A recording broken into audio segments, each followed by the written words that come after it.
Last class में हमने definition of tense study करा था। अगर टेंस की डिफिनेशन की बात करी जाए तो टेंस की डिफिनेशन मैंने बताया था कि जब वर्ब को टाइम के साथ रिप्रेजेंट करी जाती है तो उसी को टेंस बोल दी जाती है। इसका मतलब ये हुआ कि हमें according to the English grammar we have to use verb forms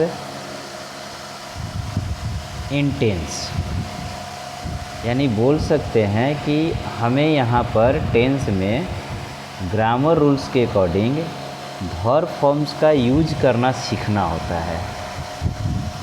verb forms हम लोग स्टडी कर चुके हैं, जूनियर क्लासेज में स्टडी कर चुके हैं। वर्ब फॉर्म्स कितने होते हैं? तो वर्ब के 5 फॉर्म्स होते हैं। इट मीन्स ये है कि हम किसी भी वर्ब को 5 फॉर्म्स में लिख सकते हैं, है ना। 5 अलग अलग फॉर्म में लिख सकते हैं।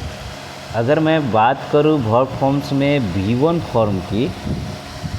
फॉर्म की तो कोई भी वर्ब ऑलवेज V1 फॉर्म में होता है, ठीक है। और V1 फॉर्म को हम लोग प्लूरल फॉर्म भी बोलते हैं। प्लूरल फॉर्म जैसे हम लोग नाउन पढ़ते हैं और वहाँ पर सिंगुलर से प्लूरल जब पढ़ना होता है तो सिंगुलर नाउन हम लोग तब बोलते हैं जब उसमें एस या ईएस लगा देते हैं। हाँ, ऐसा होता है?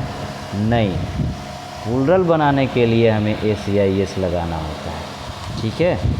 और सिंगुलर नाउन हमेशा जो नाउन फॉर्म होता है उसी फॉर्म में होता है, लेकिन यहाँ पर उल्टा हो जाता है, जस्ट अपोजिट। जब हमें वर्ब को सिंगुलर वर्ब बनाना होता है तब हमें एस या ईएस जोड़ते हैं, जिसको 5वां फॉर्म बोलते हैं, वर्ब का 5th फॉर्म, ठीक है। लेकिन जब V1 फॉर्म की बात करी जाएगी तो ये प्लूरल फॉर्म में होता है, ठीक है, प्लूरल फॉर्म में होता है। लेकिन वर्ब हमेशा V1 फॉर्म में लिखी जाएगी, यानी प्लूरल फॉर्म में लिखी जाती है, ठीक है। अब जैसे V1 फॉर्म की अगर मैं बात करूं तो V1 फॉर्म जैसे मान लीजिए कि मैं लिख रहा हूं पनिश, है ना। तो पनिश मीन्स होती है, पनिश की जो हिंदी होती है वो दंडित करना, ठीक है, दंड देना, है ना। जैसे अगर मैं लिखूं गो तो गो मीन्स जाना। अगर मैं लिखूं चीट मीन्स धोखा देना, ठीक है। तो वर्ब हमेशा ऑलवेज यानी ऑलवेज प्लूरल फॉर्म में होता है और उसको हम लोग V1 फॉर्म बोलते हैं, है ना। इसको प्रेजेंट इंडेफिनिट का फॉर्म भी बोला जाता है। तो प्रेजेंट इंडेफिनिट प्लूरल फॉर्म होता है, प्रेजेंट इंडेफिनिट प्लूरल फॉर्म होता है। इसको इरेज कर दी जाए तो उम्मीद करता हूँ कि V1 फॉर्म समझ में आई होगी, यानी जिस फॉर्म में वर्ब लिखी जाती है उसी फॉर्म को V1 फॉर्म बोला जाता है। अगर मैं बात करूँ V2 फॉर्म की, V2 फॉर्म, तो इसको हम लोग पास्ट टेंस फॉर्म बोलते हैं, पास्ट टेंस फॉर्म बोलते हैं। इट मीन्स इसको हम लोग पास्ट टेंस फॉर्म बोलते हैं, ठीक है, पास्ट टेंस फॉर्म बोलते हैं, पास्ट टेंस फॉर्म बोलते हैं, है ना। इट मीन्स कि इसकी जब यूज़ करी जाएगी तो हम लोग पास्ट टेंस में ही करेंगे। पास्ट टेंस फॉर्म को V2 फॉर्म में जब लिखी जाती है तो इरेगुलर वर्ब और रेगुलर वर्ब, रेगुलर वर्ब जब होगा तो हम डी या ईडी जोड़ करके पास्ट टेंस फॉर्म बना देते हैं, डी या ईडी जोड़ करके, ठीक है। जैसे अगर मैं बात करूँ चीट का तो इसमें ईडी जोड़ देंगे तो चीटेड बन जाएगा। अगर मैं बात करूँ पनिश का तो इसमें ईडी जोड़ देंगे तो पनिश्ड बन जाएगा। इसका मतलब ये हुआ कि जब रेगुलर वर्ब होगा तो हम लोग डी या ईडी जोड़ करके बना देते हैं पास्ट टेंस फॉर्म, यानी V2 फॉर्म बना देते हैं, वर्ब का दूसरा फॉर्म। लेकिन अगर बात करी जाएगी इरेगुलर वर्ब की, जैसे सी लिखते हैं हम लोग, सी, सा एंड सीन, है ना, तो जो V2 फॉर्म हो जाता है वो सा हो जाती है। ये डिफरेंट होता है। तो जब डिफरेंट होती है तो इसका मतलब हमें इरेगुलर वर्ब याद करना पड़ता है। तो इरेगुलर वर्ब हमें याद करने पड़ेंगे, बहुत सारे होते हैं, उन्हें याद कर लेना है, रोज़ 10-10 नोट कर लेनी है और 10-10 नोट करके याद कर लेनी है। अब आते हैं तीसरा फॉर्म की बात कर लेते हैं। तीसरा फॉर्म में भी जनरली हम लोग डी या ईडी जोड़ करके ही बनाते हैं। जनरली अगर बात करी जाए, जिसको हम लोग तीसरा फॉर्म को हम लोग पास्ट पार्टिसिपल फॉर्म बोलते हैं। ठीक है, पास्ट पार्टिसिपल फॉर्म बोलते हैं, जो कि जनरली डी या ईडी जोड़ करके V3 फॉर्म में चेंज करी जाती है ना। जब रेगुलर वर्ब होगा तो उसमें डी या ईडी जोड़ करके बना देंगे। जैसे पनिश, तो पनिश के लिए ईडी जोड़ देंगे, पनिश, तीसरा फॉर्म ये हो जाएगा। जैसे क्वारल, तो क्वारलेड होगा। ठीक है, अगर मैं बात करूँ चीट, चीटेड होगा।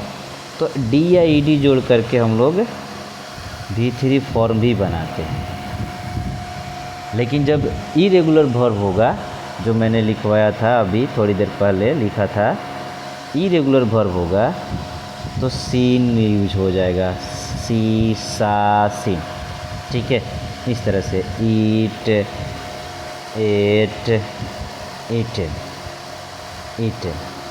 तो हम लोग इरेगुलर वर्ब के सेंस में हमें याद करना पड़ता है, V3 फॉर्म भी हमें याद करना पड़ता है। अब आते हैं वर्ब का चौथा फॉर्म। वर्ब का चौथा फॉर्म सबसे आसान होता है।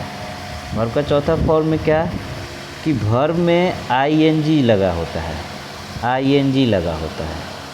तो जब अगर मैं बात करूं, जैसे ईट लिखा हूं, तो ईट को अगर V4 में चेंज करना होगा तो हमें ING जोड़ देना होगा, ईटिंग हो जाएगा। ठीक है जी। ड्रिंक लिखा होगा, ड्रिंकिंग हो जाएगा, है ना। चीट लिखा होगा, चीटिंग हो जाएगा। तो बस V4 का मतलब, V4 किसको बोलते हैं? प्रेजेंट पार्टिसिपल बोला जाता है। याद रखना है, V3 past participle, V4 present participle, present participle बोला जाता है, प्रेजेंट पार्टिसिपल बोला जाता है। अगर मैं बात करूं V5 की, तो V5 मैंने शुरू में ही बोला कि जब वर्ब को सिंगुलर बनाई जाती है तब उसी फॉर्म को क्या किया जाता है, उसी फॉर्म को बोल दिया जाता है V5 फॉर्म। यानी ये भी प्रेजेंट इंडेफिनिट सिंगुलर वर्ब है, प्रेजेंट इंडेफिनिट का सिंगुलर वर्ब है। ठीक है, अब इसको बनाने के लिए हम लोग वर्ब में एस या ES जोड़ते हैं। तो मैक्सिमम केसेस में जो हम लोग सिंगुलर नाउन से प्लूरल नाउन में चेंज करने के लिए जो रूल पढ़ते हैं, वही रूल यहाँ पे भी अप्लाई हो जाती है। जनरल केस में एस लगा देते हैं। जैसे अगर ड्रिंक लिखा हुआ है और हमें इसका V5 बनाना होगा तो इसमें एस जोड़ देंगे, ड्रिंक्स हो जाएगा। ठीक है, अगर गो लिखा हुआ है, यानी वर्ब के एंड में अगर कोई वोवेल आ जाए तो उसमें ES जोड़ देंगे तो गोज हो जाएगा। लेकिन अगर वहीं पे मान लीजिए, मान लो वॉच लिखी गई है, मान लो कि वॉच लिखी गई है, तो जब वॉच लिखी गई है तो हम इसको लास्ट में CH है ना, याद करना। अगर याद होगी सिंगुलर से प्लूरल रूल चेंज करने के लिए, तो जब हम वर्ड के एंड में यानी नाउन के एंड में CH, S, SS, X, Z use करते हैं, मतलब पाते हैं, तब वहाँ पर ES जोड़ करके प्लूरल बनाई जाती है। सेम रूल यहाँ भी अप्लाई हो जाती है। जब CH दिखा हमें तो ES लगा देना है। ठीक है, ES लगा करके हम V5 बना लेंगे। क्या बना लेंगे? V5 बना लेंगे, है ना। एक्चुअली मैं जो राइटिंग पेन है उससे नहीं लिख रहा हूँ, उंगली से लिख रहा हूँ, इसी वजह से थोड़ी राइटिंग वैसी आ रही है। बट आपको सुनना है, जो भी वीडियो देख पाएंगे वो मेरी बातों को, ठीक है, जो भी मेरी एक्सप्लेनेशन है उसको सुननी है, और बाकी जो मैं लिख रहा हूँ उसको समझ लेंगे, ठीक है। तो V5 अब याद होगा, V5 का मतलब एस या एस ऐड करना है, ये सिंगुलर फॉर्म वर्ब है ना। और वही मैक्सिमम केसेस में रूल्स जो है सिंगुलर से प्लूरल नाउन जब चेंज करते हैं, जो रूल अप्लाई करते हैं वही रूल यहाँ पर भी अप्लाई हो जाता है। तो अभी हमने स्टडी करा V1 form, V2 form, V3 form, V4 form, V5 form, और इन्हीं फॉर्म्स का यूज हमें टेंस सिखाता है, ठीक है जी। टेंस सिखाता है, तो हम इन फॉर्म्स का यूज कैसे करेंगे, कब, यानी कि किस टाइम के साथ, जैसे प्रेजेंट टाइम के साथ कौन सा वर्ब फॉर्म्स यूज होगा, पास्ट टाइम के साथ कौन सा वर्ब फॉर्म्स होगा, है ना, फ्यूचर टाइम के साथ कौन सा वर्ब फॉर्म्स यूज होगा। तो बस हमें यही सीखना है टेंस के अंतर्गत, ठीक है। अभी की क्लास ये इतना ही रखते हैं, बाकी जो क्लासेज होगी, नेक्स्ट जो क्लास होगी वो काइंड्स ऑफ टेंस की होगी।